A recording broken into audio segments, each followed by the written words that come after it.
சற்றுமுன் வெளியான தகவல். கலைஞர் மகளிர் உரிமை தொகையில் முக்கியமான தகவல் வெளியுள்ளது. அது என்னன்னு பார்க்க போறோம்.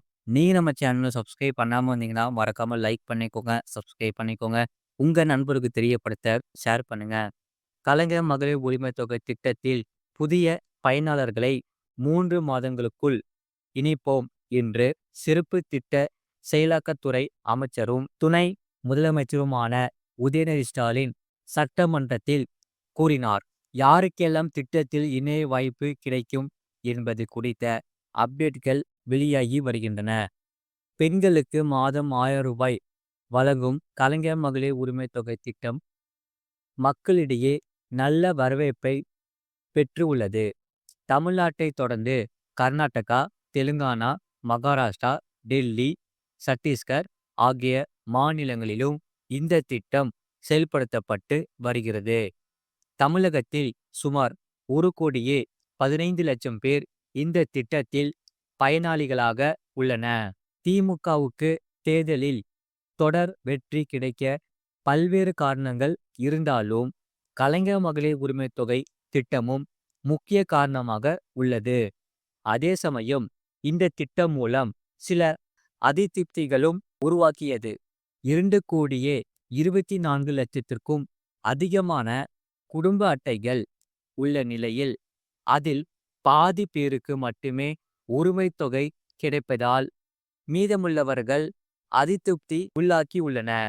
குடும்ப தலைவிகள் அனைவருக்கும் வழங்குவதற்கு போதிய நிதி இல்லை என்பதாலே தமிழக அரசு இந்த திட்டத்திற்கு நிபந்தனைகளை வகுத்தது. பொருளாதார ரீதியாக பின்தங்கியவர்களுக்கு வழங்கலாம் என்று தகுதிகள் நிர்ணயிக்கப்பட்டன. தற்போது பயனாளர்கள் அதிகரிப்பு தொடர்பாக துணை முதல்வர் உதயநிதி ஸ்டாலின் கூறியிருந்தாலும் தகுதிகளில் எந்த தளர்வும் அறிவிக்கப்படவில்லை. மகளிர் உரிமை தொகை திட்டத்தில் இணைய ஏற்கனவே விண்ணப்பித்து நிராகரிக்கப்பட்டவர்கள் மீண்டும் விண்ணப்பிக்கலாம்.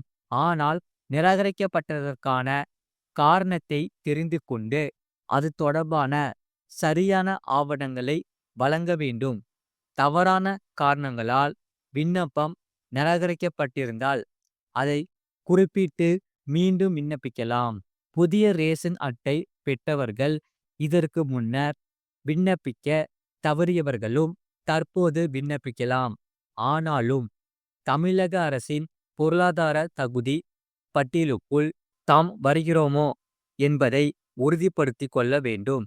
ஆண்டு வருமானம் 2,5 லட்சத்திற்குள் ஈட்டும் குடும்பங்கள், 5 ஏக்கருக்கு குறைவான நன்செய் நிலம், 10 ஏக்கருக்கு குறைவான புன்செய் நிலம் உள்ள குடும்பங்கள், ஆண்டு ஒன்றுக்கு மின்சார கட்டணம் 3,600 ரூபாய்க்கு குறைவாக வரும் குடும்பங்கள், சொந்த பயன்பாட்டிற்கு 4 சக்கர வாகனங்கள் இல்லாத குடும்பங்கள் இத்திட்டத்தில் தகுதி படைத்தவர்கள் ஆவார். இது போன்ற பொருளாதார தகுதிகளை உடைய பெண்கள் கலைஞர் மகளிர் உரிமை தொகை திட்டத்தில் இணைய விண்ணப்பிக்கலாம். விண்ணப்பங்கள் பரிசீலிக்கப்பட்டு கொடுக்கப்பட்ட தகவல்கள் சரிபார்க்கப்பட்டு விரைவில் திட்டத்தில் பயனாளிகளாக இணைத்து கொள்ளப்படுவார்கள் என்று தெரிவிக்கப்பட்டுள்ளது. அது மட்டுமில்லாமல் கலைஞர் மகளிர் உரிமை தொகைக்கு முன்பு விண்ணப்பித்து அந்த விண்ணப்பங்கள் நிராகரிக்கப்பட்ட பெண்களுக்கு தற்போது மீண்டும் விண்ணப்பிக்க வாய்ப்பு வழங்கப்பட்டுள்ளது. தமிழக அரசு வழங்கும் கலைஞர் மகளிர் உரிமை தொகை குறித்து முக்கிய அறிவிப்பு வெளியாகியுள்ளது. கலைஞர் மகளிர் உரிமை தொகை பெறாத பெண்கள் மீண்டும் விண்ணப்பங்கள் சமர்ப்பிக்க தமிழக அரசு வாய்ப்பு வழங்கி உள்ளது. தவறான காரணங்களால் உங்களது விண்ணப்பம் நிராகரிக்கப்பட்டு இருந்தால் அந்த தவறுகளை முன்னிலைப்படுத்தி மேல்முறையீடு செய்ய உங்களுக்கு உரிமை உள்ளது. மேலும் உங்கள் விண்ணப்பம் தொடர்பான எந்த கருத்தையும் நீங்கள் பெறவில்லை என்றால் மீண்டும் விண்ணப்பிக்க உங்களுக்கு விருப்பம் உள்ளது. கூடுதலாக கலைஞர் மகளிர் உரிமை தொகைக்கு இதுவரை விண்ணப்பம் சமர்ப்பிக்காத பெண்களும் விண்ணப்பிக்கலாம். அனைத்து விண்ணப்பதாரர்களும் கலைஞர் மகளிர் உரிமை தொகை பெறுவதற்கான விதிகளை நன்கு இருப்பது மிகவும் முக்கியம்.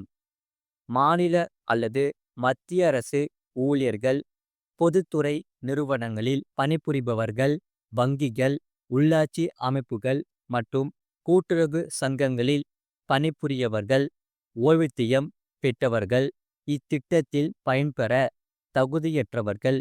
கூடுதலாக மற்ற அரசு ஓய்வூதியதாரர்களும் இந்த திட்டத்தில் சேர்க்கப்பட மாட்டார்கள். விண்ணப்பதாரர்கள் குறைந்தபட்சம் 21 வயது வயதுடையவராக இருக்க வேண்டும் என்று தகுதி அளவுகோல்கள் குறிப்பிடுகின்றன. குடும்ப வருமானம் ஆண்டிற்கு 2.5 லட்சம் ரூபாய்க்கு மிகாமல் இருக்க வேண்டும். மேலும் நில உரிமைக்கு நன்செய் மனைகள் 5 ஏக்கருக்கு மிகாமல் இருக்க வேண்டும். அதே சமயம் பன்செய் மனைகள் 10 ஏக்கருக்கு மிகாமல் இருக்க வேண்டும்.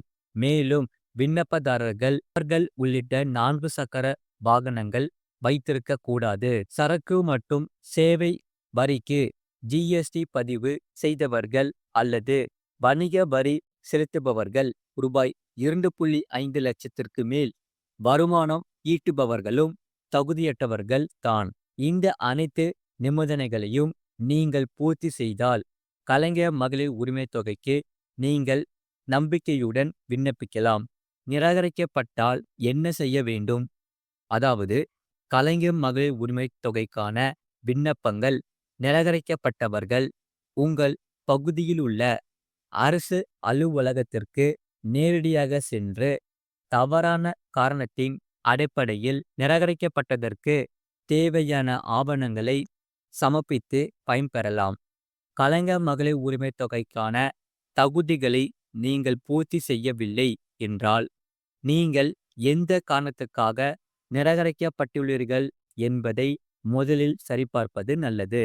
வருடாந்திர வருமான வரம்பு, ரேஷன் கார்டு மற்றும் தேவையான நிபந்தனைகளில் நீங்கள் வருகிறீர்களா என்பதை உறுதி செய்யவும். உங்கள் விண்ணப்பம் நிராகரிக்கப்பட்டதன் காரணம் பற்றி உங்களுக்கு தெரியவில்லை என்றால் உங்களது விண்ணப்பத்தில் ஏதேனும் பிழைகளை அடையாளம் காண முடிந்தால் தேவையான ஆவணங்களுடன் உங்கள் விண்ணப்பத்தை மீண்டும் சமர்ப்பிக்க வேண்டும். இது போன்ற செய்திகளை உடனுக்குடன் அறிந்து கொள்ள மறக்காம சேனலை சப்ஸ்கிரைப் செய்யுங்கள். மற்றவர்களுக்கு தெரியப்படுத்த ஷேர் செய்யுங்கள்.